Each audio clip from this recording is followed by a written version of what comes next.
If you have a new parrot, and the question submitted this time was specifically about a parrotlet, and your new parrot is either rehomed or not. In other words, sometimes you get them as babies, sometimes you rescue or rehomed, in other words, they had a previous owner. But either way, how do you start to tame them so that they don't get scared, especially if they've already maybe had like something traumatic? And, sometimes they fear hands. What do you do about that? And what do you do about their being alone? Whether it's a parrotlet or almost any other species, should you get them a second parrot? Hi guys, welcome. Thank you for being here. I'm Kaylin, the author of the Parrot Bliss Bond. I have 22 species of parrots. Species number 23 might show up today. We're having someone who needs to rehome their parrot, and so they are dropping off an emerald number 2. This emerald is a little smaller than my emerald, if you're familiar. Now, if you are familiar with my emerald, you're probably used to being here, hanging out. Thank you for being here. I love you guys. You've probably already set your preferences on YouTube, so the YouTube lets you know when the next video gets published, usually tomorrow. Oh, my Linny just flew away. Come here, sweetie. And I guess it's time to get started.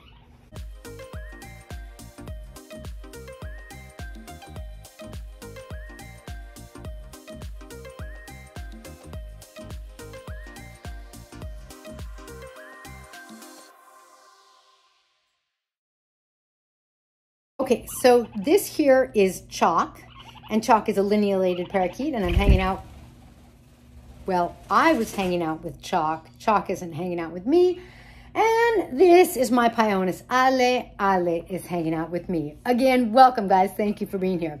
So how do you start to approach really starting to tame a parrot without like freaking them out with your hands?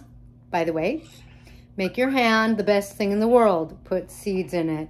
I'm not usually a big advocate of seeds, but when we're trying to shift how a parrot sees our hand, we do what we have to do, and we pull out the seeds. Or if it's a bigger parrot, we pull out the nuts, and we make sure our hand's not going to get bitten by bigger birds, of course. If that's the case, put your hand near the nut. Like, let's say this is a really big macaw or something. Nut here, hand just over here. The hand's just relaxed, it's not doing anything. Move slowly and try to just like do nothing. So that your bigger bird, you have to have patience. Your bigger bird like starts to go to the nut and takes it. The smaller birds, if you're comfortable, and depending, maybe you're not scared of being a little bitten, or maybe you're not scared you're gonna get bitten, then you can put it in your hand. My daughter always does this. She puts her hand in the cage like this, and then they all flock to her. So that's step number 1. Now, if you have a parrot that especially has had a previous owner and maybe it wasn't the greatest thing, and so you're really trying to ease them in, you don't want to freak them out, you have taken them to the vet, you're sure that they're good, and you really should quarantine for like the good, different people say different things, 30, 60, 90 days, and it's not an easy thing. If you take them to the vet and they do a gram stain and a culture, generally speaking, that means like that they're not sick. It doesn't mean that they're not sick. There are still some other things that they could have, but like that's going to put you in like a pretty good ballpark of the health kind of thing. But after you've quarantined, getting them a friend is good. Does that mean that they're not going to bond with you? No, it doesn't. And that's why I'm including a picture of me with 3 parrotlets on my head, because that's what they do. They fly to me. So what do you do to try to start to tame them without freaking them out? Right now, my Linny flew away. And by the way, he's not scared of me because I've been hand feeding him. I'm food. He or she loves me. I got to DNA and find out, because linealated parakeets are not sexually dimorphic. They are monomorphic, which means that they look the same whether they're male or female. So I let my Linny fly away because I'm not a trap. I'm not a jail. fly away, go ahead. I'm keeping my eye on Chalk to A, make sure Chalk doesn't eat the computer cords, which Chalk's eating. And B, you know, make sure that Chalk doesn't get into any trouble. This is not a room that's bird safe. This is my husband's office and he's not in it right now and it's quiet, so I'm using it. So let them be. They will come to you. They're going to get curious. When they're in the room, you have to have patience, and then you have to have patience, and then you have to give it time, and you have to give it time, and you have to give it day after day. But I guarantee I've never seen that not work. I guess I can't guarantee anything, but I will tell you I have never seen that not work. All I've ever heard from everyone, all I've ever experienced is that it works. Time and patience. So at some point, Chalk will come back. Either he'll get hungry or he'll get bored. Nothing else in the room is as interesting. Parrots are interested in you. Now, if they had a situation in the past where someone wasn't nice to them, they may not be instantly as interested in you. You can see that Ale is not only interested in me, but interested in the ribbon on my shirt. Now, if you have a necklace or something that you don't mind them biting, you don't mind them breaking, and it's not going to be a choking hazard kind of thing, get something shiny. I mean, I don't know what you can get that like that, but maybe you have something. In other words, something attractive that you could put on yourself. Hold seeds, you know, have seeds around you. They will come. Let them come to you. That is the best way to build up trust.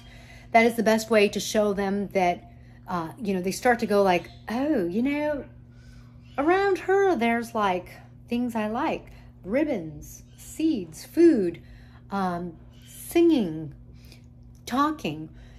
Parrots aren't born, oh God, that bird is getting a cord. While parrots aren't born understanding English, like any other creature that I know of, they do get energy. There's a sense about things, right? You walk into a room and you're like, oh, this is really uncomfortable. You walk into a room and you're like, oh my God, this is fantastic.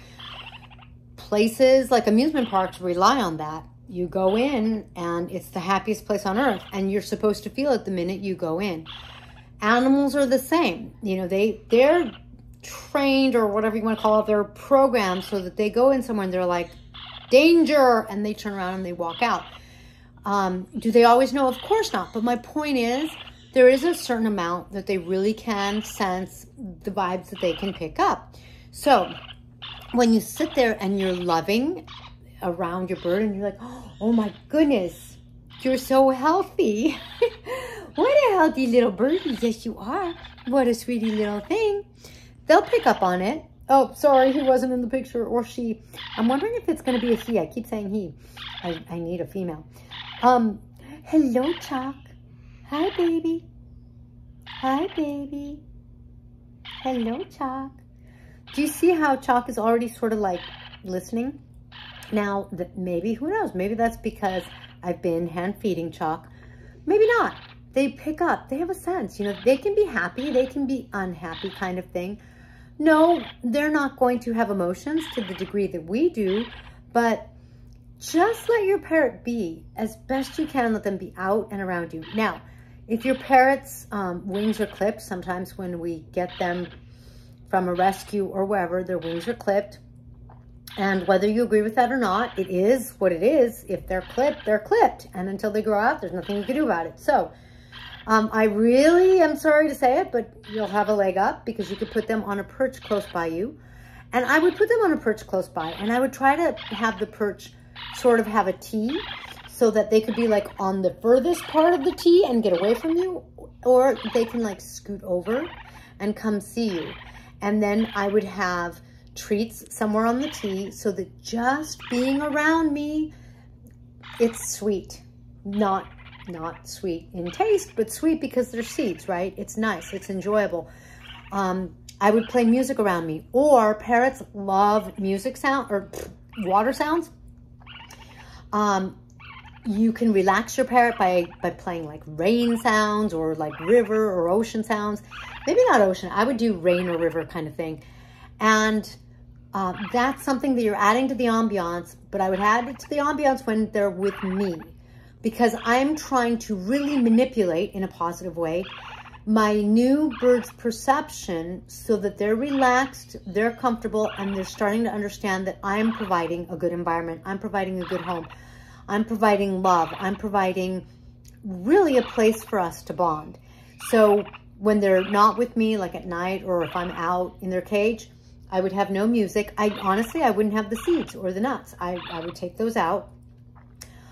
Sure, I would have the toys and stuff like that. The perches, their cage would be decked out.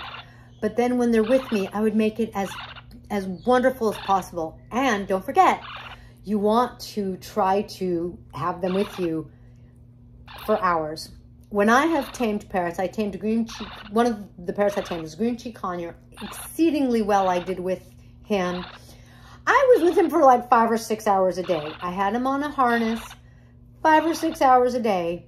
And at the end of like 6 days, he was like nuzzled up and sleeping with me. I took a nap and he was like right here. 5 or 6 hours a day. It's a lot, but I'm not like talking to him for 5 or 6 hours. I was doing other things. Have them on the perch and just hang out. You actually don't want to be like, pet me, love me. They'll go crazy, right? Instead, you back off. You've got that soothing music. You move slowly. You talk softly. You really set up the environment. If they do something to get your attention, you give them a little attention. Hi, sweetie. Hi. Oh, thank you for the kiss. And then if they divert their attention, let them and go back to what you're doing so that you're doing something and they're seeing that you're not like out to get them kind of thing, because that might be a fear of theirs. You're just doing your thing. And when they connected with you, it was a good connection. Now, I think I've done a good job. Sometimes I repeat myself because I was a school teacher, and repetition is the key. That's how you teach kids. So, sorry. I'm not saying your kids. I'm saying it's just like ingrained in me. I hope that super duper helps you, because there is nothing better than having that blissful bond with the parrot. And I love getting babies. I do a itty bit of breeding. Some of my pets breed. I love rescuing. That 23rd species is a rescue today. So I love both. And I think that rescuing is a wonderful thing. I think both are wonderful things, because I think parrots are magnificent, obviously, because I love parrots. Thank you for joining me in this blissful video. If you hung out all the way to now, thank you, thank you, thank you. If you need to help de-stress your parrot, or if you want to strengthen their immune system, make sure you get Tink's must-have parrot relief on parrotbliss.com. And then please make sure to like and subscribe if you haven't already, and comment. It helps the juice for my videos, and it helps me grow my channel. Thanks, and I will catch you in the next feathered gobbledygook video.